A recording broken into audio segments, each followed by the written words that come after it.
ನಮಸ್ಕಾರ, ಹೇಗಿದ್ರಿ ನೀವೆಲ್ಲರೂ? ನಾನು ಸುಬ್ರಹ್ಮಣ್ಯ ಎಸ್ ಹಂಡಿಗೆ. ಬಂಧುಗಳೇ, ಜಗತ್ತಿನಲ್ಲಿ ಹೊಸದೊಂದು ತಲ್ಲಣ ಶುರುವಾಗಿದೆ.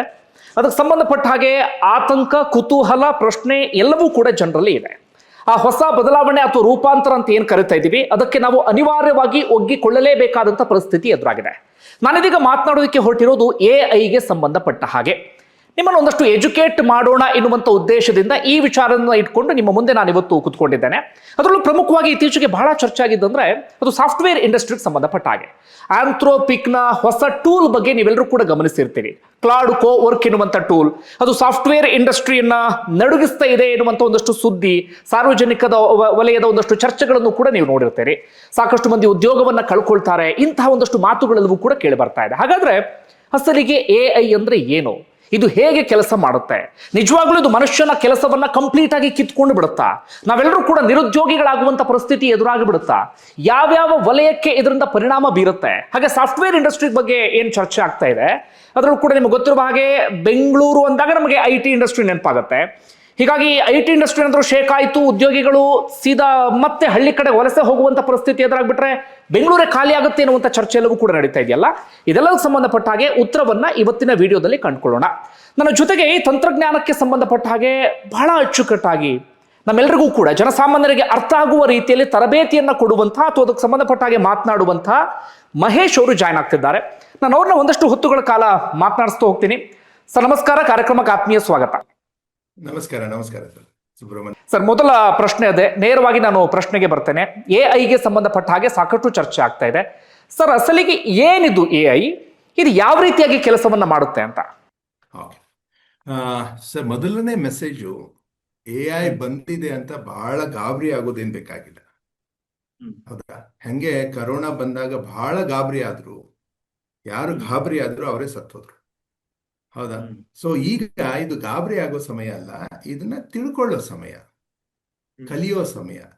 ಇದರಿಂದ ನನ್ನ ಜೀವನದ ಮೇಲೆ ಏನು ಪ್ರಭಾವ ಬೀರುತ್ತೆ, ಆ ಜೀವನದ ಮೇಲೆ ಪ್ರಭಾವ ಬೀರಿದಾಗ ನಾನು ಅದಕ್ಕೆ ಹೆಂಗೆ ರೆಡಿ ಇರಬೇಕು ಅಂತ ಚಿಂತನೆ ಮಾಡೋ ಸಮಯ. ಇಷ್ಟೇ, ಏನು ಬಹಳ ಸ್ವಲ್ಪ ಸ್ಪೀಡ್ ನಲ್ಲಿ ಚಿಂತನೆ ಮಾಡಬೇಕು. ನಮ್ದೇ ಆದ ಸಮಯ ತಗೊಂಡು ಮಾಡ್ತಾ ಕೂತ್ಕೊಂಡ್ರೆ ಮೋಸ್ಟ್ಲಿ ನಾವು ಅದಕ್ಕೆ ಬಲಿ ಆಗ್ಬೋದು. ಆಮೇಲೆ ಎಲ್ಲಾ ಕ್ಷೇತ್ರದವರು ಅದಕ್ಕೆ ಬಲಿ ಆಗ್ತಾರಂತೇನಿಲ್ಲ. ಹೌದಾ? ಈಗ ಬಹಳ ಜೋರಾಗಿ ಮಳೆ ಆಗಿದೆ ಅಂದ್ರೆ ರೈತ ಬಹಳ ಕಷ್ಟದಲ್ಲಿ ಇರ್ತಾನೆ. ನಾವೆಲ್ಲ ಉದ್ಯೋಗಿಗಳಿದ್ದವರು, ನಾವೆಲ್ಲ ಆರಾಮ್ ಎಂಟರ್ಪ್ರಿನರ್ ಇದ್ರು, ಮನೆಯಲ್ಲಿ ಕೂತ್ಕೊಂಡು ಮಳೆ ನೋಡ್ಕೊಂಡು ಮಳೆ ಜೊತೆ ಸೆಲ್ಫಿ ತೆಗೆಸ್ಕೊತಾ ಇರ್ತೇವೆ. ಅಲ್ಲಿ ರೈತ ತಲೆ ಮೇಲೆ ಕೈ ಇಟ್ಕೊಂಡು ಕೂತ್ಕೊಂಡಿರ್ತಾನೆ.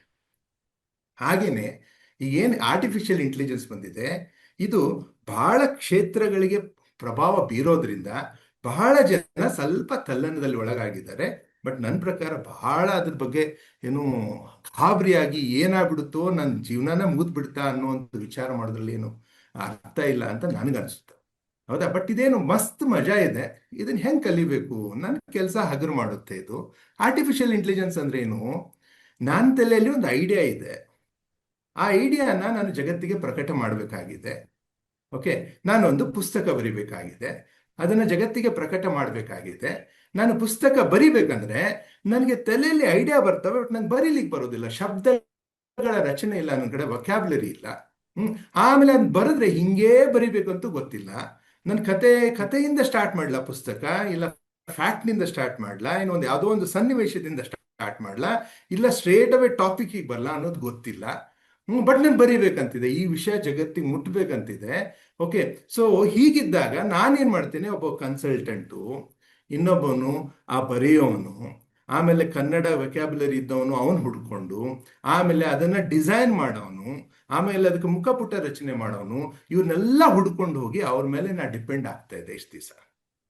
ಹೌದಾ? ಬಟ್ ಈಗ ಆರ್ಟಿಫಿಷಿಯಲ್ ಇಂಟೆಲಿಜೆನ್ಸ್ ಬಂದಿದ್ರಿಂದ ಸುಮ್ಮನೆ ನಾ ಟ್ರಾವೆಲಿಂಗ್ ಭಾಳ ಮಾಡ್ತೇನೆ. ಒಂದು 24 ದಿವಸ I travel throughout the world, like ಹೋಗ್ತಾ ಇರ್ತೇನಲ್ಲ, the travel time either in the plane or in the bus or in the car or in the train, ಹೋಗ್ತಾ ಇರುವಾಗ ಸುಮ್ಮನೆ ನಾನು ಆರ್ಟಿಫಿಷಿಯಲ್ ಇಂಟೆಲಿಜೆನ್ಸ್ ತೆಗೆದು ನನ್ನ ಐಡಿಯಾಗಳನ್ನ ಅದ್ರ ಜೊತೆ ಚರ್ಚೆ ಮಾಡ್ತಾ ಹೋದ್ರೆ, ಚರ್ಚೆ ಮಾಡ್ಲಿಕ್ಕೆ ನಮ್ಗೆ ಯಾರಾದ್ರೂ ಬೇಕಾಗಿದ್ರು ಇಷ್ಟು ದಿವಸ.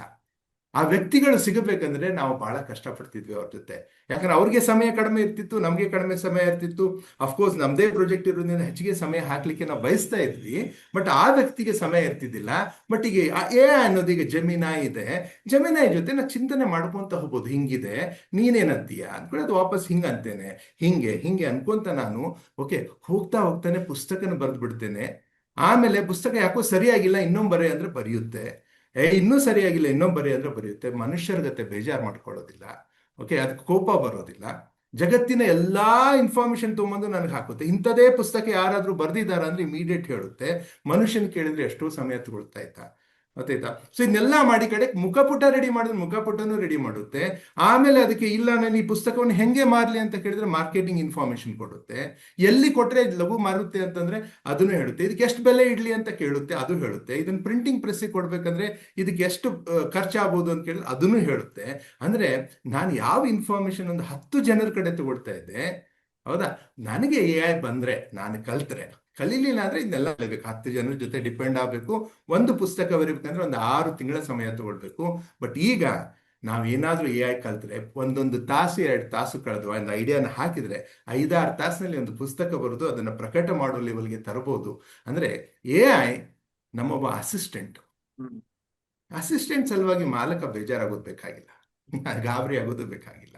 ಇದು ನನ್ನ ಅನಿಸಿಕೆ ಸರ್. ಬಟ್ ಬಹಳ ಜನ ಅದನ್ನ ಗಾಬರಿ ಅಂತ ಹೇಳ್ತಿದ್ರೆ ಆಕ್ಚುಲಿ ಇದು ಮಸ್ತ್ ಮಜಾ ಟೈಮ್ ಇದೀಗ. ಈ ಸಮಯದಲ್ಲಿ ಅದನ್ನ ಕಲಿ ಹೌದಲ್ಲಪ್ಪ ಎಷ್ಟು ಮಜಾ ಐತಿ. ನನಗೆ ಹಾಡುಗಳನ್ನು ಬರಿಬೇಕಂತ ಬಹಳ ಇಚ್ಛೆ ಇತ್ತು, ಬಟ್ ಹಾಡು ಹೆಂಗ್ ಬರಿಬೇಕಂತ ಗೊತ್ತಬಿಟ್ಟು ಬರೆದು ಕೊಡ್ತೈತಿ ಇವತ್ತು. ಅದಕ್ಕೊಂದು ಮ್ಯೂಸಿಕ್ ಕೊಡು ಅಂದ್ರೆ ಮ್ಯೂಸಿಕ್ ಕೊಡುತ್ತೆ, ಅದನ್ನ ಯಾರ್ದ್ರ ಕಡೆ ಹಾಡಿಸಿದ್ರೆ ಹಾಡಿಸುತ್ತೆ, ಓಕೆ, ಅದನ್ನ ಪಬ್ಲಿಷ್ ಮಾಡೋದ್ರೆ ಪಬ್ಲಿಷ್ ಮಾಡೋಕ್ಕೂ ಹೆಲ್ಪ್ ಮಾಡುತ್ತೆ. ಎಷ್ಟೋ ಸರಳ ಸರ್. ಸೊ ಅದಕ್ಕೆ ನನ್ನ ಪ್ರಕಾರ ಮಾಡೋರ್ಕಿಂತ ಅಂದ್ರೆ ಫಿಸಿಕಲಿ ಕೆಲಸ ಮಾಡೋರ್ಕಿಂತ ತಲೆ ಓಡಿಸೋರ್ಗೆ ಇದು ಬೆಸ್ಟ್ ಸಮಯ ಅಂತ ಹೇಳುತ್ತೆ. ಮನುಷ್ಯ ಅಂದ್ರೆ ಮನಸ್ಸು, ಮನಸ್ಸು ಅಂದ್ರೆ ವಿಚಾರ, ವಿಚಾರ ಅಂದ್ರೆ ಥಿಂಕಿಂಗ್ ಸ್ಕಿಲ್ಸು. ಯಾರ್ಯಾರಿಗೆ ಥಿಂಕಿಂಗ್ ಸ್ಕಿಲ್ಸ್ ಇದೆ, ಐಡಿಯಾ ಜನರೇಷನ್ ಆಗ್ತಾ ಇದಾವೆ. I think this is the one of the most beautiful time on the earth, provided we upgrade and upskill. ಅದಕ್ಕೆ ಗಾಬರಿ ಆಗೋದೇನೆ ಸರ್ ಇದು ಓಕೆ, ಜನಸಾಮಾನ್ಯರಿಗೆ ಅರ್ಥ ಆಗಲಿ ಅನ್ನೋ ಕಾರಣಕ್ಕಾಗಿ ಈ ಪ್ರಶ್ನೆ ಕೇಳ್ತಾ ಇದ್ದೀನಿ. ತುಂಬ ಜನರಿಗೆ ಅದೇ ಕುತೂಹಲ ಇರೋದು, ಎ ಬಳಿ ನಾವೇನೇ ಕೇಳಿದ್ರು ಕೂಡ ಆ ಮಾಹಿತಿನ ತಕ್ಷಣ ನಮಗೆ ಹೆಕ್ಕಿ ಕೊಡುತ್ತೆ. ಆ ಮಾಹಿತಿ ಹೇಗೆ ಎಲ್ಲಿ ಸಿಗುತ್ತೆ ಅಂತ ಹೇಳಿ, ಅಂದ್ರೆ ನಾವು ಇಲ್ಲಿವರೆಗೆ ಯಾವ್ದ್ಯಾವ್ದನ್ನ ಫೀಡ್ ಮಾಡಿದ್ದೇವೋ ಅದೆಲ್ಲವನ್ನು ಕೂಡ ಕ್ಷಣಾರ್ಧದಲ್ಲಿ ಹೆಕ್ಕಿ ತೆಗೆದುಕೊಡುತ್ತಾ, ಹೇಗೆ ಕೆಲಸ ಹೇಗೆ ಅಂತ ಇದು ಬಹಳ ಸಿಂಪಲ್ ಇದೆ ಸರ್. ಏನಂದ್ರೆ ಮೊದಲೆಲ್ಲ ನಾವು ಮೊದಲಿನ ಇನ್ಫಾರ್ಮೇಶನ್ ತಗೊಳ್ತಾ ಇದ್ವಿ, ಏನ್ ಮಾಡ್ತಿದ್ವಿ, ಗೂಗಲ್ಗೆ ಹೋಗಿ ಸರ್ಚ್ ಮಾಡ್ತಿದ್ವಿ ಅಷ್ಟೇ, ಹೌದಾ? ಮೊದಲು ಗೂಗಲ್ ಬರೋಕ್ಕಿಂತ ಮೊದಲು ಇವೆಲ್ಲ ಇಂಟರ್ನೆಟ್ ಇದು ಬರೋಕ್ಕಿಂತ ಮೊದಲು ಇವ್ರ ಮನೆಗೆ ಹೋಗಿ ಇವ್ರಿಗೆ ಫೋನ್ ಮಾಡಿ ಕೇಳ್ಕೊಂಡು ಇನ್ಫಾರ್ಮೇಶನ್ ತಗೊಳ್ತಾ ಇದ್ವಿ. ಲೈಬ್ರರಿಗೆ ಹೋಗಿ ಪುಸ್ತಕದಿಂದ ಇನ್ಫಾರ್ಮೇಶನ್ ತಗೊಳ್ತಿದ್ವಿ. ಮುಂದೆ ಇಂಟರ್ನೆಟ್ ಬಂದ ತಕ್ಷಣ ಗೂಗಲ್ ಬಂತು, ಹೌದಾ? ಹಂಗೆ ಬಹಳ ಇದಾವೆ, ಬಟ್ ಗೂಗಲ್ ಬಹಳ ಫೇಮಸ್ ಆಯ್ತು. ಅಲ್ಲಿ ಹೋಗಿ ನನಗೆ ಇಂಥದ್ದೊಂದು ಇನ್ಫಾರ್ಮೇಶನ್ ಬೇಕಾಗಿದೆ ಒಂದು 100 ವೆಬ್ಸೈಟ್ ಕೊಡ್ತಿತ್ತು ಅದು, ಹೌದಾ? ಅದರಲ್ಲೇ ವೆಬ್ಸೈಟ್ ರೇಟಿಂಗ್ ಬೇರೆ ಆಗ್ತಿತ್ತು, ಇದು ಬಹಳ ಟಾಪ್ ರೇಟಿಂಗು ಅದು, ಮತ್ತೆ ಅದಕ್ಕೆ ರೊಕ್ಕ ಕೊಟ್ಟು ರೇಟಿಂಗ್ ಮಾಡಿಸುವಂತ ಚಾಲು ಆಯ್ತು. ಓಕೆ, ಕಾಯಿಲೆ ಬರ್ಬೇಕಂದ್ರೆ ಮತ್ತೆ ಅದಕ್ಕೆ ಸಿಒ ಅದು ಇದು ಎಲ್ಲ 100 ಇದಾವೆ. ಸೊ ನನ್ 100 ವೆಬ್ಸೈಟ್ಸ್ ಇತ್ತು. ಆ ವೆಬ್ಸೈಟ್ ನಲ್ಲಿ ನಾ ಎಲ್ಲಿ ಕ್ಲಿಕ್ ಮಾಡಿ ಹುಡುಕ್ತಾ ಹೋಗ್ಬೇಕಿತ್ತು. ಒಂದು ಇನ್ಫಾರ್ಮೇಶನ್ ತಕೊಳ್ಳಿಕ್ಕೆ ಒಂದು 10 ವೆಬ್ಸೈಟ್ಗಳನ್ನು ನೋಡಿ ಅಲ್ಲಿದೊಂದು ಸ್ವಲ್ಪ ತಗೋದು, ಇಲ್ಲಿದೊಂದು ಸ್ವಲ್ಪ ತಗೋದು, ಎಲ್ಲಾ ಕೂಡಿಸಿ ನನಗ್ ಬೇಕಾಗಿದ್ದನ್ನ ನಾನು ರೆಡಿ ಮಾಡ್ಕೊಳ್ತಾ ಇದ್ದೆ. ಇದು ಮೊದಲು ಆಗ್ತಾನೆ ಇತ್ತು, ನಾವು ಮಾಡ್ತಾನೆ ಇದ್ವಿ, ಬಟ್ ಅದಕ್ಕೊಂದು ಶ್ರಮ ಇರ್ತಿತ್ತು. ಬಟ್ ಇದನ್ನ ಹುಡುಕಾಡ್ಲಿಕ್ಕೆ ಜನ ಬಹಳ ಬೇಕಾಗ್ತಿದ್ರು. ಬಟ್ ಈಗ ಆರ್ಟಿಫಿಷಿಯಲ್ ಇಂಟೆಲಿಜೆನ್ಸ್ ಬಂದ್ಮೇಲೆ ಓಕೆ, ನೀನ್ ಹುಡುಕಾಡ್ಬೇಡ, ನಿನ್ಗೆ ಏನ್ ಬೇಕು ಕೇಳು, ನಾ ಹುಡುಕಾಡ್ ಕೊಡ್ತೀನಿ ಅಂತದ್ದು ಇಷ್ಟೇ. ನಿನಗೇನ್ ಬೇಕು ಕೇಳು, ಕೇಳಾಕ್ ಬರ್ಬೇಕು. ನಿನಗೆ ಕೇಳಿದ್ರೆ ನೀನ್ ತಪ್ಪು ಕೇಳಿದ್ರೆ ಅದು ಗೊತ್ತ, ಯಾಕಂದ್ರೆ ಅದು ಸ್ವಂತ ಶಾನೆ ಅಲ್ಲ, ಅದು ಆರ್ಟಿಫಿಷಿಯಲ್ ಇಂಟೆಲಿಜೆನ್ಸ್ ಅದು, ಹೌದಾ? ನೀ ಏನ್ ಕೇಳ್ತಿ ಅದ್ರ ಮ್ಯಾಗ ಅದು ಹುಡ್ಕೊಂಡ್ ಬರ್ತೈತಿ. ಈಗ ನನಗೆ ಒಂದು ಗುಡೌನ್ ಮುಂದೆ ನಿಂತ್ಕೊಂಡು ಓಕೆ ನನಗೆ ಚಾಪುಡಿ ತೊಂಬ ಅಂತಂದ್ರೆ ಒಂದು 10 ಚಾಪುಡಿ ತೊಗೊಂಡು ಹೋಗಿತ್ತು ಅದು. ಇಲ್ಲ ನನಗೆ ಟಾಟಾದೇ ಚಾಪುಡಿ ಬೇಕಂದ್ರೆ ಟಾಟಾ ತೊಗೊಂಡ್ಬರ್ತೈತಿ. ಕೇಳೋದು ಬೇಕು, ಅದಕ್ಕೆ ಪ್ರಾಂಪ್ಟ್ ಅಂತ ಹೇಳ್ತಾರೆ. ಈ ಕೇಳೋದಕ್ಕೆ ಪ್ರಾಂಪ್ಟ್ ಅಂತ ಹೇಳ್ತಾರೆ, ಗೊತ್ತಾಯ್ತಾ? ಸೊ ನೀನ್ ಕೇಳಾಕ್ ಬರ್ತಿತ್ತು, what is that you want. ಈಗ ಸಿಂಪಲ್ ಸರ್, ಅಮ್ಮ ನನಗೆ ಹಾಲು ಕೊಡು, ಇದು ಒಂದು ಕೇಳೋದು. ಅಮ್ಮ ನನಗೆ ಬಿಸಿ ಹಾಲು ಕೊಡು, ಅಮ್ಮ ನನ್ನ ಬಿಸಿ ಹಾಲಿನಲ್ಲಿ ಮೇಲೆ ಫೋಮ್ ಇರ್ಬೇಕು, ಬಂದಿರ್ಬೇಕು, ಅದು ಪೂರ ಅಷ್ಟು ಮೇಲಿಂದ ಹಾಕಿ ಕೊಡು. ಇಲ್ಲಮ್ಮ ಅದರಲ್ಲಿ ನನಗೆ ಬೋರ್ಮಿಟಾ ಹಾಕಿ ಕೊಡು.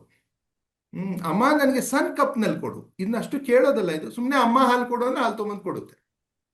ಸಣ್ಣ ಕಪ್ನಲ್ಲಿ ಹಾಲು ಹಾಕಿ ಬೋರ್ಮಿಟಾ ಹಾಕಿ ಬಿಸಿ ಬಿಸಿ ಇರಬೇಕು, ಅದನ್ನ ತೊಗೊಂಬಂದು ಕೊಡು ಅಂತ ಕಂಪ್ಲೀಟ್ ಆಗಿ ಕೇಳಲಿಕ್ಕೆ ಬರ್ಬೇಕು. ಕೇಳಿದಾಗ ಅದನ್ನೇ ತೊಗೊಂಬಂದು ಕೊಡು. ಹೌದಾ ಸರ್? ಸೊ ಈಗ ಚಾಲೆಂಜ್ ಏನಂದ್ರೆ, ನಮ್ಮ ಜಗತ್ತಿನಲ್ಲಿ, ನಮ್ಮ ಶಿಕ್ಷಣ ಕ್ಷೇತ್ರದಲ್ಲಿ, ನಾನು ಶಿಕ್ಷಣ ಕ್ಷೇತ್ರದಲ್ಲಿ ಇಷ್ಟು ವರ್ಷ ಇರೋದ್ರಿಂದ ನಮ್ ದೊಡ್ಡ ಸಮಸ್ಯೆ ಅಂದ್ರೆ, ನಮ್ಮ ಶಿಕ್ಷಣ ವ್ಯವಸ್ಥೆಯಲ್ಲಿ ನಮ್ ಕೇಳಲಿಕ್ಕೆ ಕಲ್ಸಿಲ್ಲ, ಬರೀ ಹೇಳಲಿಕ್ಕೆ ಕಲ್ಸಿದ್ದಾರೆ. ಶಿಕ್ಷಕರು ಪ್ರಶ್ನೆ ಕೇಳಿದ್ರು ನಾವು ಉತ್ತರ ಹೇಳ್ಕೊಂತ ಕುಂತೀವಿ. ಈಗ ಮುಂದಿನ ಜಗತ್ತಿನಲ್ಲಿ ಯಾರು ಭಾರಿ ಫೇಮಸ್ ಆಗ್ತಾರಪ್ಪ, ಭಾರಿ ಸಾಧನೆ ಮಾಡ್ತಾರಂದ್ರೆ, ಯಾರಿಗೆ ಪ್ರಶ್ನೆ ಕೇಳಕ್ ಬರ್ತೈತಿ ಅವರು ದೊಡ್ಡ ಸಾಧಕರಾಗ್ತಾರೆ. ಗೊತ್ತಾಯ್ತಾ? ಈ ಜಗತ್ತನ್ನ ಉಪಯೋಗ ಮಾಡ್ಕೋಬೇಕು, AI ಜಗತ್ತನ್ನು ಉಪಯೋಗ ಮಾಡ್ಕೊಳ್ಬೇಕಂದ್ರೆ you should have that art of questioning. ಪ್ರಶ್ನೆ ಕೇಳೋದೊಂದು ಬರಬೇಕು. ಗೊತ್ತಾಯ್ತಾ?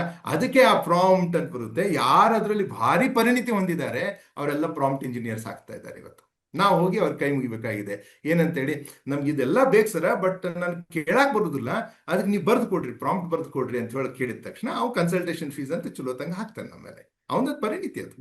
ಪರಿಣಿತಿಗೆ ಯಾವಾಗಲೂ ಬೆಲೆ ಇದೆ sir. Somebody who is competent in something is always paid the best. So ಅದಕ್ಕೆ the questioning is very important. ಎಲ್ಲ ಇದಾವೆ, ಎಷ್ಟು ಮಂದಿ ಕೆಲಸ ಮಾಡತ್ತಾರೆ ನಮ್ಮ ಸಲ, ಫ್ರೀಯಾಗಿ ಮಾಡತ್ತಾರೆ. ಎಷ್ಟೋ AI ಏಜೆಂಟ್ಸ್ ಏನಲ್ಲ, ಈಗ ರಾಕ್ ಇರ್ಲಿ, ಪರ್ಪ್ಲೆಕ್ಸಿಟಿ ಇರ್ಲಿ, ಲಿಯನಾರ್ಡೋ AI ಇರ್ಲಿ, ಮಿಡ್ ಜರ್ನಿ ಇರ್ಲಿ, ಏನು ಇರ್ಲಿ, ಇವೆಲ್ಲ ಏನು ಆಲ್ ದೀಸ್, ಇವರೆಲ್ಲ ಏನು ಏಜೆಂಟ್ಸ್ ಅಂದ್ರೆ ಅವ್ರು they are all my assistants. But ಇವರೆಲ್ಲ ಅಸಿಸ್ಟೆಂಟ್ಸ್ ನಾ ಏನಾರ ಮಾಡಂತ ಹೇಳ್ಬೇಕು. ಮನಿ ತುಂಬಾ ಆಳಾದವರಿಗೆ, ಹೌದಾ? ನನ್ಗೆ ಏನ್ ಬೇಕಂತ ಹೇಳ್ಬೇಕಲ್ಲ. ನನ್ಗೆ ತಿಳಿಬಲ್ದ್ರು ಏನ್ ಹೇಳಕ್ ಬರ್ತಿತ್ತು ಅಂದ್ರೆ, ಮನಿ ಅವ್ರದ್ದು ಮಧ್ಯಾಹ್ನ ಊಟ ಮಾಡ್ತಾರೆ, ರಾತ್ರಿ ಊಟ ಮಾಡ್ತಾರೆ, ನಿನ್ ಬಡವ ಮಾಡಿ ಹೋಗ್ಬಿಟ್ಟು ಕೇಳಾಕ್ ಬರ್ತಿದ್ದು, ಇದನ್ನ ಮಾಡಿ ಅದನ್ನ ಮಾಡಿ ಇದನ್ನ ಮಾಡಿದ್ರು ಓಡಾಡಿ ಕೆಲಸ ಮಾಡಿ ಪಟ್ನ ತೊಗೊಂಬರ್ತಾರೆ. ಯಾವ ಕೆಲಸ 10 ದಿವಸ ತಗೊಳ್ತಾ ಇತ್ತು, ಇವತ್ತು 10 ನಿಮಿಷದಲ್ಲಿ ಮುಗಿದೋಗುತ್ತೆ, 10 ಸೆಕೆಂಡ್ನಲ್ಲಿ ಮುಗಿದೋಗುತ್ತೆ. ಹೌದಾ? ಸೊ ಅದಕ್ಕೆ ಗಾಬರಿ ಆಗೋದಕ್ಕಿಂತ this is the most beautiful time, you need to use this ಅಂತ ನಾ ಹೇಳೋದು. ಓಕೆ, ಅದಕ್ಕೆ ಪೂರಕವಾಗಿ ನನ್ನ ಇನ್ನೊಂದು ಪ್ರಶ್ನೆ. ನೀವು ಆಗ್ಲಿಂದ ಹೇಳ್ತಾ ಇದ್ರಿ ಗಾಬರಿ ಆಗುವಂತ ಅವಶ್ಯಕತೆ ಇಲ್ಲ ಅಂತ ಹೇಳಿ. ಆದ್ರೆ ತುಂಬಾ ಜನರಿಗೆ ಇರುವಂತ ಡೌಟ್ ಅದೇ. ಈಗ ಉದಾಹರಣೆಗೆ ನಾನೊಬ್ಬ ಪತ್ರಕರ್ತ ಅಥವಾ ಯೂಟ್ಯೂಬರ್. ಈಗ ನನ್ನ ಕೆಲಸ ಅಂದ್ರೆ, ನನಗೆ ತುಂಬಾ ಜನರ ಮೇಲೆ ಡಿಪೆಂಡ್ ಆಗಿದೆ. ನನಗೆ ಎಡಿಟರ್ ಬೇಕು, ನನಗೆ ಗ್ರಾಫಿಕ್ಸ್ ಮಾಡ್ಕೊಡೋರು ಬೇಕು, ತಮ್ನೇಲ್ ಮಾಡ್ಕೊಡೋರು ಬೇಕು, ಕಂಟೆಂಟ್ ಕ್ರಿಯೇಟ್ ಮಾಡ್ಕೊಡೋರು ಬೇಕು, ಅಥವಾ ಸ್ಕ್ರಿಪ್ಟ್ ಬರೆಯೋರು ಬೇಕು. ಬಟ್ ಪ್ರಸ್ತುತ ಹೆಂಗಾಗಿದೆ ಅಂದ್ರೆ, ಮುಂದೆ ಹೋಗ್ತಾ ಹೋಗ್ತಾ ಇನ್ನೂ ಅದು ಅಪ್ಡೇಟ್ ಆಗ್ಬೋದು. ಆದ್ರೆ ಈಗ ಯಾವ ಹಂತಕ್ಕೆ ಬಂದಿದೆ ಅಂದ್ರೆ, ನಾನು ಜೆಮಿನಿ ಹೋಗಿ ಕೇಳಿದ್ರೆ ಅದು ಕಂಪ್ಲೀಟ್ ನನಗೆ ಸ್ಕ್ರಿಪ್ಟ್ ಅನ್ನು ರೆಡಿ ಮಾಡ್ಕೊಡುತ್ತೆ, ಗ್ರಾಫಿಕ್ಸ್ ರೆಡಿ ಮಾಡ್ಕೊಡುತ್ತೆ, ತಮ್ನೇಲ್ ರೆಡಿ ಮಾಡ್ಕೊಡುತ್ತೆ. ಈಗ ಎಡಿಟಿಂಗು ಒಂದು ಹಂತಕ್ಕೆ ಅದು ಮಾಡ್ಕೊಡುವ ಹಂತಕ್ಕೆ ಬಂದ್ಬಿಟ್ಟಿದೆ. ಈಗ AI ಇದೆಲ್ಲವನ್ನು ಕೂಡ ಮಾಡಿದಾಗ ಗ್ರಾಫಿಕ್ಸ್ನವ್ರು ಕೆಲಸ ಕಳ್ಕೊಳ್ತಾರೆ, ಅಥವಾ ತಮ್ನೇಲ್ ಮಾಡುವಂಥವ್ರು ಕೆಲಸ ಕಳ್ಕೊಳ್ತಾರೆ, ಯಾರೋ ಸ್ಕ್ರಿಪ್ಟ್ ಬರೀತಿದ್ದವ್ರಂಥವ್ರು ಕೆಲಸ ಕಳ್ಕೊಳ್ತಾರೆ. ಅಂದ್ರೆ ನಾನು ಬರೀ ಒಂದು ಕ್ಷೇತ್ರಕ್ಕೆ ಸೀಮಿತವಾಗಿ ಹೇಳ್ತಾ ಇದ್ದೀನಿ. ಇದು ಬೇರೆ ಬೇರೆ ಕ್ಷೇತ್ರಕ್ಕೂ ಕೂಡ ಇದೇ ರೀತಿಯಾಗಿ ಈಗಾಗಲೇ ವಿಸ್ತರಣೆ ಆಗ್ತದೆ, ಮುಂದೆ ವಿಸ್ತರಣೆ ಆಗ್ತಾ ಹೋಗ್ಬೋದು. ಇದೇ ಜನರಿಗಿರುವಂಥ ಆತಂಕ.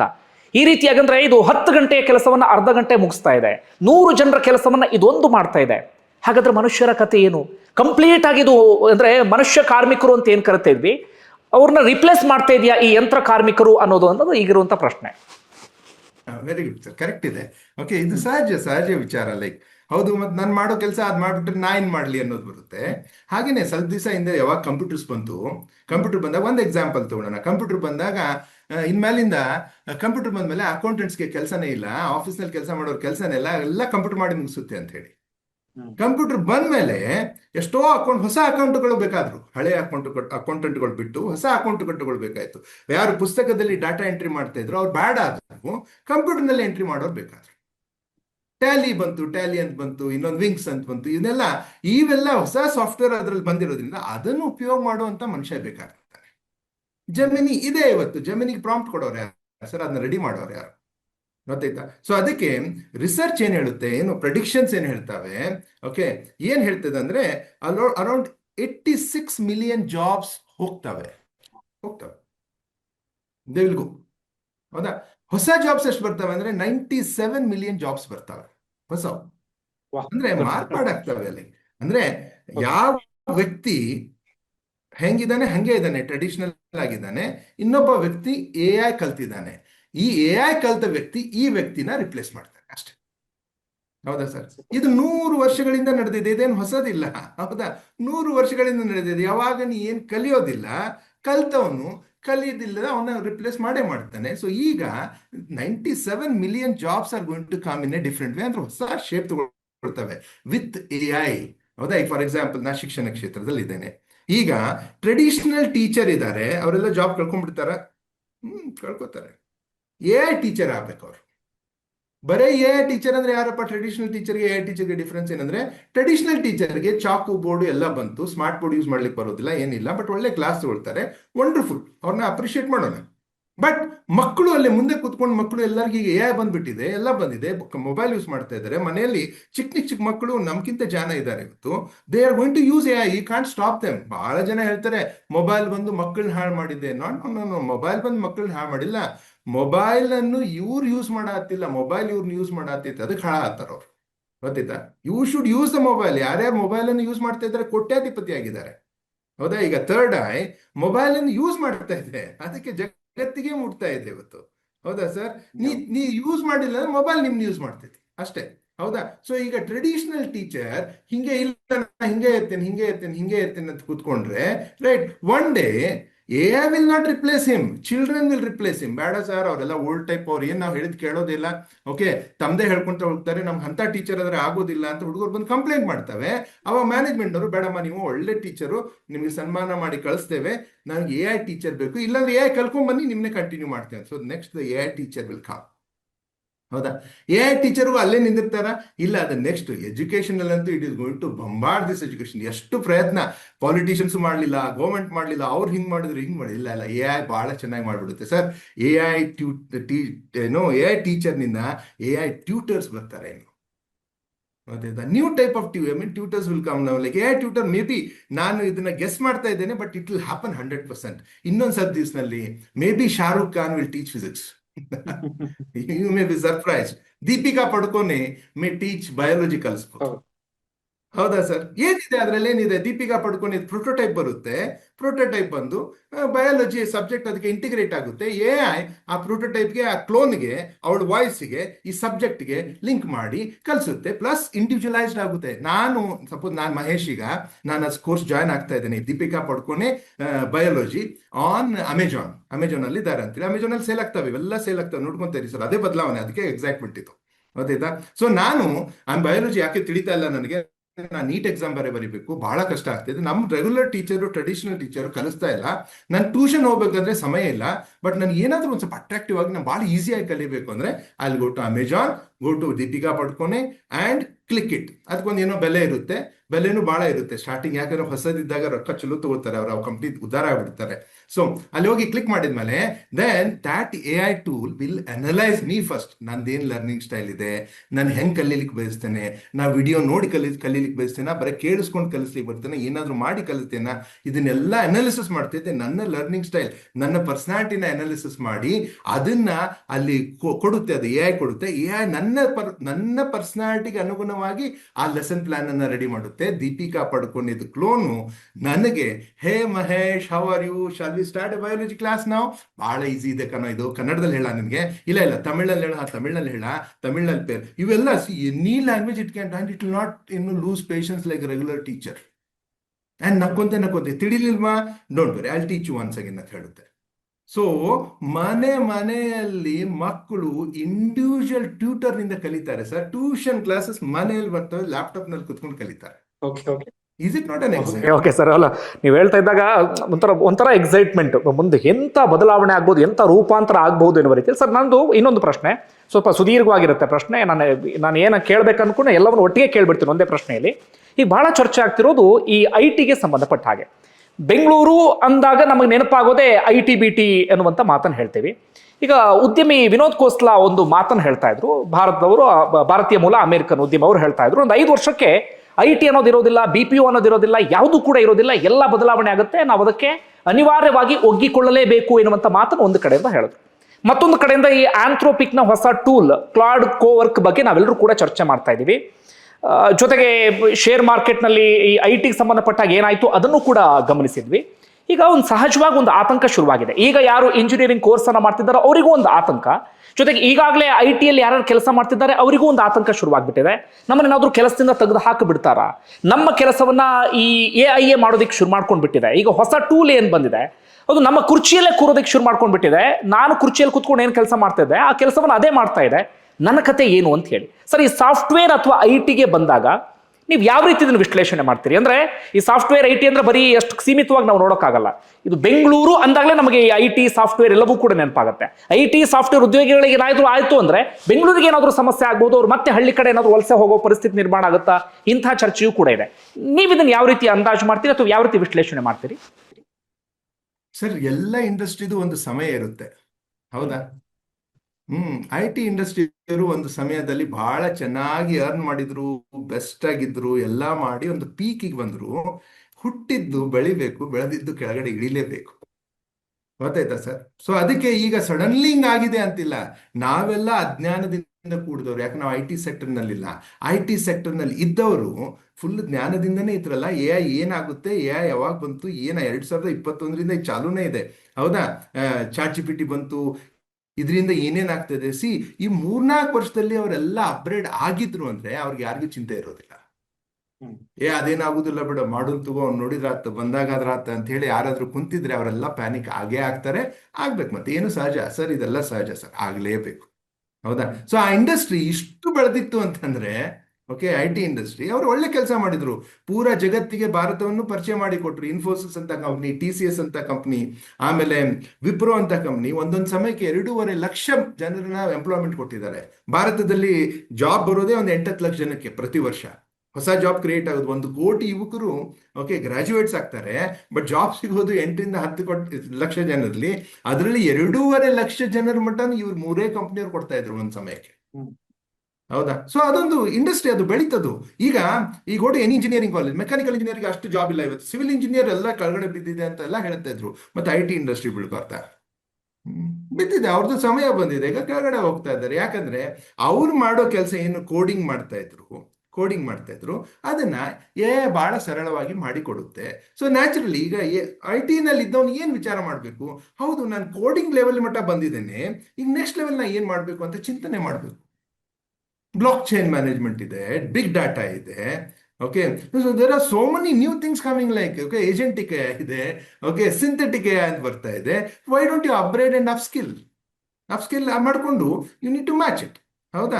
ಮುಂದೆ ಬಹಳ ಜನ ಏನಾಗ್ತಾ ಇದೆ, ಈಗ ವಾಪಸ್ ಬೆಂಗಳೂರಿಗೆ ಬಂದ ಹೊರಗಡೆ ಹೋಗ್ತಾರೆ, ತಮ್ಮ ಊರಿಗೆ ಹೋಗ್ತಾರೆ. ಈಗ already work from home. Nature ಏನಿದೆ ಅಲ್ಲ ಸರ್, ಬಹಳ ಚೆನ್ನಾಗಿ ಮೆಸೇಜ್ ಕೊಡ್ತಾನೆ ಇರುತ್ತೆ. ಸುಬ್ರಹ್ಮಣ್ಯಂ ಸರ್ ಕೊಡ್ತಾ ಇರುತ್ತೆ. ಹೌದಾ? ನಾವು ನನಗೆ ಸಂಬಂಧ ಇಲ್ಲ ಅಂತ ಕುತ್ಕೊಂಡಿರ್ತೇವೆ. ಯಾವಾಗ ಕರೋನಾ ಬಂತು, ಹೊಸ ಮೆಸೇಜ್ ಕೊಡ್ತಲ್ಲ ಸರ್. ಕರೋನಾ ಬರೋ ಸಮಯದಲ್ಲಿ ಐ ಟಿ ಇಂಡಸ್ಟ್ರಿ ದಡ್ ಅಂತ ಓಪನ್ ಆಗೋ ಸಮಯ ಅದು. ಯಾಕಂದ್ರೆ ನೋಡಿ ಸರ್, ಯಾವಾಗ ಮನುಷ್ಯನ ಜೀವನದಲ್ಲಿ ಬದಲಾವಣೆ ಬಂದಿದ್ದು, ಫಸ್ಟ್ ಬದಲಾವಣೆ ಬಂದಿದ್ದು ಬಹಳ ವರ್ಷಗಳ ಹಿಂದೆ ಬದಲಾವಣೆ ಬಂದಿದ್ದು ಮೊದಲು ಮಾತು.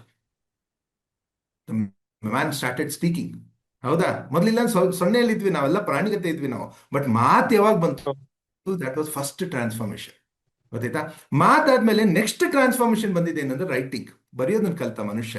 ಅದಕ್ಕೆ ವಾಲ್ ಮೇಲೆ, ಕೇವ್ಸ್ ಮೇಲೆ ಬರೀಲಿಕ್ಕೆ, ಆಮೇಲೆ ತಾಳೆಗಾರೆಗಳ ಮೇಲೆ ಬರೆಯೋದು. ಅವಾಗ that was a big transformation. ಈ ಹಂಗೆ ಇವತ್ತೇನು ಅಂತ ಇದೀವಲ್ಲ, ಹಂಗೆ ಅವತ್ತಿನ ಸಮಯದಲ್ಲಿ ಬರೆಯೋದು ಒಂದು ಬಿಗ್ ಟ್ರಾನ್ಸ್ಫಾರ್ಮೇಶನ್.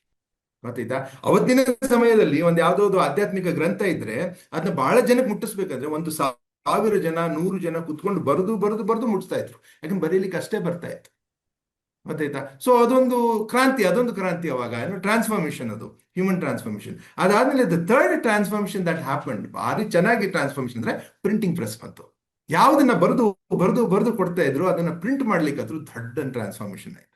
ಅದಾದ್ಮೇಲೆ ಓಕೆ, ಡಿಜಿಟಲ್ ಟ್ರಾನ್ಸ್ಫಾರ್ಮೇಶನ್, ಕಂಪ್ಯೂಟರ್ ಬಂತು. That was a big transformation. Computer ಬಂದಿದ್ದು ಯಾವಾಗ ಸರ್? 1970. ಹೌದಾ? ಯಾವುದೇ ಟ್ರಾನ್ಸ್ಫಾರ್ಮೇಶನ್ ಒಂದು ಸಂಪೂರ್ಣ ಒಂದು ಉನ್ನತ ಮಟ್ಟಕ್ಕೆ ಬಂದು ಅದು ಬ್ಲಾಸ್ಟ್ ಆಗ್ಬೇಕು ಅಂದ್ರೆ, ಅದು ಥಡ್ಡಂತೆ ಎಲ್ಲಾನು ಆವರಿಸ್ಕೊಳ್ಬೇಕಂದ್ರೆ 50 ವರ್ಷ ಬೇಕು. 1970ರಲ್ಲಿ ಬಂದಿದೆ ಕಂಪ್ಯೂಟರ್. ಹೌದಾ? 2020ಕ್ಕೆ ಅದು ಬ್ಲಾಸ್ಟ್ ಆಗೋದಿತ್ತು, ಥಡ್ಡಂತ ಆಗೋದಿತ್ತು. ಬಟ್ ಅದರ ಸ್ಪೀಡ್ ಹೆಚ್ಚಿಗೆ ಮಾಡಿದ್ದು ಕರೋನಾ. ಗೊತ್ತಾಯ್ತಾ? ಸೊ ಆ ಸಮಯದಲ್ಲಿ ಧಡ್ ಅಂತ ಓಪನ್ ಆಯ್ತು. ಹೋದ ತಕ್ಷಣ ಈ ಕರೋನಾ ಬಂದಿದ್ರಿಂದ ವರ್ಕ್ ಫ್ರಮ್ ಹೋಮ್ ಅನ್ನೋ ಒಂದು ಕಾನ್ಸೆಪ್ಟ್ ಬಂತು. ಮನೆಯಲ್ಲಿ ಕೂತ್ಕೊಂಡೇ ಕೆಲಸ ಮಾಡು, ಮನೇನೆ ಆಫೀಸ್ ಮಾಡು ಅಂತ. ಈಗ ಆರ್ಟಿಫಿಷಿಯಲ್ ಇಂಟೆಲಿಜೆನ್ಸ್ ಬಂದಿದ್ರಿಂದ ಮನೇನೆ ಒಂದು ಕೆಲಸಕ್ಕೆ ಒಂದು ಒಳ್ಳೆ ಆಫೀಸ್ ಆಗುತ್ತೆ, ಮನೇಲಿ ಕೂತ್ಕೊಂಡು ಮಾಡು. ಅದಕ್ಕೆ ಬೆಂಗಳೂರಿನಲ್ಲಿರೋ ಮನುಷ್ಯ ಏನು ವಿಚಾರ ಮಾಡ್ತಾನೆ, ಯಾಕಪ್ಪ ಇಲ್ಲಿರೋದು ಮನೆಯಲ್ಲೇ ಕೂತ್ ಕೆಲಸ ಮಾಡೋದಿದ್ರೆ ಯಾಕೆ ಇಷ್ಟ ಹೆಚ್ಚಿಗೆ ರೆಂಟ್ ಕೊಡಬೇಕು, ಇಷ್ಟೆಲ್ಲ ಪೊಲ್ಯೂಷನ್, ಇಷ್ಟು ಟ್ರಾಫಿಕ್, ಯಾಕಿದೆಲ್ಲ ಬೇಕು? Let me go back to my village, let me go back to the town, Tier 2 Tier 3 ಸಿಟಿಯಲ್ಲಿ ನಮ್ಮ ಅಪ್ಪ ಅಮ್ಮನ ಜೊತೆ ಅಲ್ಲಿ ಹೋಗೋಣ. ಇಲ್ಲ ನಾನು ಅಲ್ಲೇ ಒಂದು ಮನೆ ಕಟ್ಸೋಣ. ಬೆಂಗಳೂರು ನನ್ನ ಮನೆ ಕಟ್ಸ್ಬೇಕಂದ್ರೆ 1 ಕೋಟಿ ಹೋಗುತ್ತೆ. ಈಗ ಧಾರವಾಡದಲ್ಲಿ ನಾನು ಇದ್ದಲ್ಲಿ ಮನೆ ಒಂದು 50 ಲಕ್ಷ ಹೋಗುತ್ತೆ. ಅಂಥದ್ದೇ ಮನೆ, ಮತ್ತು ಒಳ್ಳೆ ಗಾಳಿ, ಒಳ್ಳೆ ಊಟ, ಎಲ್ಲ ಆರ್ಗ್ಯಾನಿಕ್ ಸ್ಟಾರ್ಟ್. ಈಗ ನೋಡಿ, ಆರ್ಗ್ಯಾನಿಕ್ ಆರ್ಗ್ಯಾನಿಕ್ ಮಿಲ್ಕ್ ಎಷ್ಟು ಪ್ರಮೋಟ್ ಆಯ್ತು. ಎಲ್ಲಾನು ನೇಚರ್ ಸೆಟ್ ಮಾಡ್ತಾ ಇದೆ ಈಗ. ನನಗಂತೂ I am very excited about this. ಯಾಕಂದ್ರೆ ಎಲ್ಲಾನು ಸೆಟ್. ಯಾಕಂದ್ರೆ ಬರೀ ಐ ಟಿ ಇಂಡಸ್ಟ್ರಿ ಎ ಅಷ್ಟೇ ನೋಡಿದ್ರೆ ತಿಳಿಯೋದಿಲ್ಲ ಸರ್. ಸಂಪೂರ್ಣವಾಗಿ ಈಗಲ್ಸ್ ಐ ಅಂತ ಹೇಳ್ತೇವಲ್ಲ, ಮೇಲೆ ನಿಂತ್ಕೊಂಡು ಪೂರಾ ನೋಡ್ರಿ ಏನೇನು ಇತ್ತ ಕಡೆ ಆರ್ಗ್ಯಾನಿಕ್ ಬಿಸ್ನೆಸ್ ಸ್ಟಾರ್ಟ್ ಅದು, ಆರ್ಗ್ಯಾನಿಕ್ ಫುಡ್ ಸ್ಟಾರ್ಟ್ ಆಯ್ತು. ಅತ್ತ ಕಡೆ ಸಾಫ್ಟ್ವೇರ್ ಇಂಜಿನಿಯರ್ ಬಂದು ಹಳ್ಳಿಗಳಲ್ಲಿ ಹೊಲವನ್ನು ಹಿಡಿದು ಅವರು ಹೊಲ ಮಾಡ್ಲಿಕ್ಕೆ ಸ್ಟಾರ್ಟ್ ಮಾಡಿದ್ರು. ನನ್ಗೆ ಬಹಳ ಸ್ಟ್ರೆಸ್ ಆಗಿದೆ ಅಂತೇಳಿ ಇತ್ತ ಒತ್ತಡಗಳಿಂದ ಸಾಫ್ಟ್ವೇರ್ ಇಂಜಿನಿಯರ್ಸು ಅವರು ಇವರು ಎಲ್ಲರೂ ಓಕೆ ಸುಸೈಡ್ ಚಾಲೂ ಅದು ಎಲ್ಲ ಆಯ್ತು. ಅತ್ತ ಕಡೆ ಗ್ಲೋಬಲ್ ಸಿನಾರಿಯೋನಲ್ಲಿ ಹೊಸದೊಂದು ಇಂಥ ಚಾಟ್ ಜಿಪಿಟಿ ಬಂದಿದೆ, ಅದು ದೊಡ್ಡ ದುಡ್ಡು ಅಂತ ಚಾಲೂ ಆಗಿದೆ. ಮೀಡಿಯಾ ಒನ್ ಟೈಪ್ ಇದೆ. ಇದೆಲ್ಲನೂ ಮ್ಯಾಲಿಂದ ನೋಡಿ ಸರ್, ಬ್ಯೂಟಿಫುಲ್ ನೇಚರ್ ಕರೆಕ್ಷನ್ ಮಾಡ್ತಾ ಇದೆ, ತೊಗೊಂಬಂದು ಕರೆಕ್ಟ್ ಸೆಟ್ ಮಾಡಿ ಇಟ್ಬಿಡುತ್ತೆ. ಈಗ ಅದಕ್ಕೆ ಎಲ್ಲರೂ ಸಿಟಿಯಲ್ಲಿ ಇದ್ದವರು most of them till come back, because not because A I ಬಂದಿದೆ ಅಂತಿಲ್ಲ. ಓಕೆ, ಅದು ಕಾಸ್ಟ್ ಎಫೆಕ್ಟಿವ್ನೆಸ್ ನೋಡ್ತಾರೆ ಅವರು. ಎಲ್ಲಿದ್ದು 25,000 ರೆಂಟ್ ಕೊಡೋ ಬದಲಿ ನಮ್ಮ ಊರಲ್ಲಿ ನಮ್ಮ ಮನೆ ಇದೆ, ಏನು ರೆಂಟ್ ಇಲ್ಲ, ಮನೆ ಹಿಡಿದ್ರೆ ಒಂದು 10,000ದಲ್ಲಿ ರೆಂಟ್ ಬಂದ್ಬಿಡುತ್ತೆ. ಅದಕ್ಕೆ let me come back, but ಒಳ್ಳೆ ಆಹಾರ ಒಳ್ಳೆ ಇದಿರುತ್ತೆ. ಅಷ್ಟರಲ್ಲೇ ನೋಡಿ ಎಷ್ಟು ಚೆನ್ನಾಗಿ ಇಂಟರ್ನ್ಯಾಷನಲ್ ಸ್ಕೂಲ್ಸ್, ಕಾರ್ಪೊರೇಟ್ ಸ್ಕೂಲ್ಸ್ ಎಲ್ಲ ಪ್ರತಿಯೊಂದು ಹಳ್ಳಿಗೆ ಬರ್ತಾ ಇದಾವೆ. ಊರೂರಿಗೆ ಬರ್ತಾ ಇದ್ದಾವೆ. ರಿಲಯನ್ಸ್ ಫ್ರೆಶ್ ಅನ್ನೋದು ರೈಟ್ ಒಂದು ಡಿಸ್ಟ್ರಿಕ್ಟ್ ಪ್ಲೇಸಿಗೆ ಬರ್ತಾ ಇದೆ. ತಾಲೂಕಾ ಪ್ಲೇಸ್ ನಲ್ಲಿ ದಿನ ಮಾರ್ಕೆಟ್ ಮಂಗಳವಾರ ಸಂತೆಗೆ ಹೋಗಿ ನಾವು ಕಾಯಿಪಲ್ಲೆ ತರೋರು ಇವತ್ತು ರಿಲಯನ್ಸ್ ಫ್ರೆಶಿಗೆ ಹೊಂಟಾರಲ್ಲ ನಮ್ಮ ಜನ. ಬಿಗ್ ಬಜಾರ್ ಬರ್ತಾ ಇದೆ, ಹೌದಾ? ಇಲ್ಲ ವಾಲ್ಮಾರ್ಟ್, ಇವೆಲ್ಲ ಯಾಕೆ ಬರ್ತಾ ಇದ್ದಾವೆ? ಅವ್ರಿಗೆ ಗೊತ್ತಿದೆ, C they are all four site ಇದೆ ಅವ್ರಿಗೆ, ಮುಂದಿನ ಜಗತ್ತು ಎಲ್ಲಿ ಬೆಳೆಯುತ್ತೆ ಅಂತ ಅವ್ರಿಗೆ ಗೊತ್ತಿದೆ. ನಾವು ಮಕ್ಕೊಂಡಿದ್ದೇವೆ, ಅದಕ್ಕೆ ನಮ್ಗೆ ಎಫೆಕ್ಟ್ ಆಗುತ್ತೆ. ಓಡ್ತಾ ಇರುವ ಜಗತ್ತಿನಲ್ಲಿ ಮಕ್ಕೊಂಡ್ಬಿಟ್ರೆ ಸರ್, ರೈಲ್ವೆ ಸ್ಟೇಷನ್ ಹೋಗಿ ಮಕ್ಕೊಂಡ್ಬಿಟ್ರೆ ರೈಲ್ವೆ ಹೋಗೇ ಬಿಡುತ್ತೆ. ನೆಕ್ಸ್ಟ್ ರೈಲ್ವೆ ಸಲುವಾಗಿ ವೇಟ್ ಮಾಡ್ಬೇಕಾಗುತ್ತೆ. ವೇಟ್ ಮಾಡೋದಕ್ಕೆ ಕಾಸ್ಟ್ ಆಗುತ್ತೆ, ಟೈಮ್ ಹೋಗುತ್ತೆ, ದುಡ್ಡು ಹೋಗುತ್ತೆ. ಹಂಗೆ ಯಾರ್ಯಾರು ಮಲಗಿದ್ದಾರೆ, ಏಡಿ ಎದ್ದೇಳಿ ಎಚ್ಚರವಾಗಿ, ಸ್ವಾಮಿ ವಿವೇಕಾನಂದರು ಎಷ್ಟೋ ಮೊದಲು ಹೇಳಿದ್ರಲ್ಲ, ಈಗ ಮತ್ತೊಮ್ಮೆ ಹೇಳ್ಬೇಕಾಗಿದೆ, ಏಡಿ ಎದ್ದೇಳಿ ಎಚ್ಚರವಾಗಿ. ಓಕೆ, ಟ್ರೈನ್ ಸ್ಪೀಡ್ ನಲ್ಲಿ ಇದೆ, ನೀವು ರೆಡಿ ಇರಬೇಕು. ಅದು ಬಂದು ನಿಂತ ತಕ್ಷಣ ಹತ್ಕೊಳ್ಬೇಕು, ಕಷ್ಟ ಆಗುತ್ತೆ. ನನಗೆ ಇದೇ ಬೋಗಿ ಬೇಕು, ಅದೇ ಬೋಗಿ ಬೇಕು, ಇಂಥವ್ರೇ ನನ್ನ ಪಕ್ಕಕ್ಕೆ ಇರಬೇಕು ಅನ್ಲಿಕ್ಕೆ ಬರೋದಿಲ್ಲ. ನೋ ಚಾಯ್ಸ್, ನಾವು ಗೋ ವಿತ್ ಎನಿಬಡಿ. ಓಕೆ, ಅವ್ರ ಜೊತೆ ಅಡ್ಯಾಪ್ಟ್ ಆಗು. ಓಕೆ, ಅವ್ರ ಜೊತೆ ನೀನು ಎಮೋಷ್ನಲಿ ಕನೆಕ್ಟ್ ಆಗು, ಹೊಸ ಜಗತ್ತನ್ನ ಸೃಷ್ಟಿ ಮಾಡು. ಹಿಂಗೇ ಇರ್ಬೇಕಂತ ಬಯಸ್ಬೇಡ. ಜಗತ್ತು ಚೇಂಜ್ ಆಗ್ತಾ ಇದೆ, ಬದಲಾವಣೆ ಜೊತೆ ಬದಲಾಗು, ಇಲ್ಲ ಬದಲಾವಣೆ ನಿನ್ನನ್ನು ಬದಲಾಯಿಸ್ಬಿಡುತ್ತೆ. ಅದಕ್ಕೆ ಸರ್ ಹಳ್ಳಿಗೆ ಬಂದೇ ಬರ್ತಾರೆ ಜನ. ಯಾಕಂದ್ರೆ not for because A I, for cost effectiveness.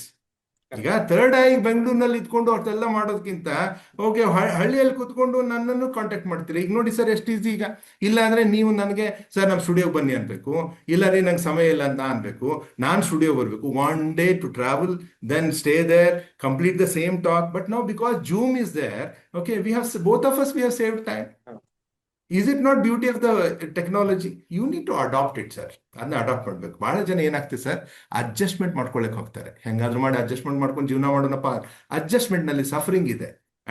Adapt ಯಾವಾಗ ಮಾಡ್ಕೊಡ್ತೀವಲ್ಲ ಅದ್ರಲ್ಲಿ ಜಾಯ್ ಇದೆ. ಸೊ ಅದಕ್ಕೆ ನಂದೊಂದು ಸಲಹೆ ಏನಪ್ಪಾ, ಯಾರು ವೀಕ್ಷಕರಿದ್ದಾರೆ, ಓಕೆ, ಯುವಕರು ಇರ್ಬೋದು, ಒಳ್ಳೆ ಕೆಲಸ ಮಾಡ್ತಾ ಇರ್ಬೋದು, ಈಗ ಸಡನ್ಲಿ ಜಾಬ್ ಹೋಗುತ್ತೆ ಅಂತ ಚಿಂತೆಯಲ್ಲಿ ಇರ್ಬೋದು. ಜಾಬ್ ಹೋಗೋದಕ್ಕೆ ಚಿಂತೆ ಅದಕ್ಕೆ ಮಾತಾಡಿದೆ ಗೊತ್ತಾ ಸರ್? ಒಳ್ಳೆ ಸ್ಯಾಲ್ರಿ, ಅಷ್ಟೇ ಈಕ್ವಲೆಂಟ್ EMI. ಸಡನ್ಲಿ ಜಾಬ್ ಹೋಗಿದ್ದಕ್ಕೆ ಚಿಂತೆ ಇಲ್ಲ, EMI ಹೆಂಗ್ ತುಂಬೋದು ಅಂತ ಚಿಂತೆ. ಈಗ ಸಮಸ್ಯೆ ಅಲ್ಲಿರೋದು. ನಾವು ಅದನ್ನೆಲ್ಲ ತಗೊಂಡೋಗಿ AI ಮೇಲೆ ಹಾಕ್ತಾ ಇದ್ದೇವೆ. AI ಬಂದಿದ್ರಿಂದ ಹಿಂಗೋಗುತ್ತೆ. ಇಲ್ಲ ಸರ್, ಯಾರು ಅಪ್ಡೇಟೆಡ್ ಇದ್ದಾರೆ, ಸ್ಕಿಲ್ ಇದ್ದಾರೆ, ಅವ್ರ ಮನೆಯಲ್ಲಿ ಕೂತ್ಕೊಂಡು ತಮ್ಮ ಹಳ್ಳಿಯಲ್ಲಿ ಕೂತ್ಕೊಂಡು ಇವತ್ತು ಏನ್ ಮಾಡ್ತಾ ಇದ್ದಾರೆ ಅದನ್ನೆಲ್ಲ ಮಾಡು. ಅವ್ರ ಪಾರ್ಟ್ನರ್ಶಿಪ್ ಸ್ಟಾರ್ಟ್ಅಪ್ಸು ಒಂದೇ ಕಡೆ ಆಗ್ಬೇಕು ಅಂತಿತ್ತು. ಸ್ಟಾರ್ಟ್ಅಪ್ಸ್ ಹಂಗೇನಿಲ್ಲ. ಜರ್ಮನಿಯಲ್ಲಿ ಒಬ್ನು ನನ್ನ ಕೋ-ಫೌಂಡರ್ ಇರ್ಬೋದು, ಇನ್ನೊಬ್ಬನು ಫ್ರಾನ್ಸ್ ನಲ್ಲಿ ಇರ್ಬೋದು, ಇಂಡಿಯಾದಲ್ಲಿ ನಾವು 3 ಜನ ಸೇರ್ಕೊಂಡು we can do A startup. AI will integrate it. So there is a beauty. You may be saying sir, ನೀವೇನು ವಿಚಾರ ಮಾಡ್ಬೋದು, ಇಲ್ಲ ಬರೇ ಸರ್ ಪಾಸಿಟಿವ್ನೇ ಹೇಳ್ತಾ ಇದ್ದಾರೆ ಅಂತ. ನೆಗೆಟಿವ್ ಇದೆ, ಯಾರಿಗೆ ನೆಗೆಟಿವ್ ಇದೆ? ಜಗತ್ತಿನಲ್ಲಿ ಯಾವಾಗಲೂ ನೆಗೆಟಿವ್ ಇದೆ.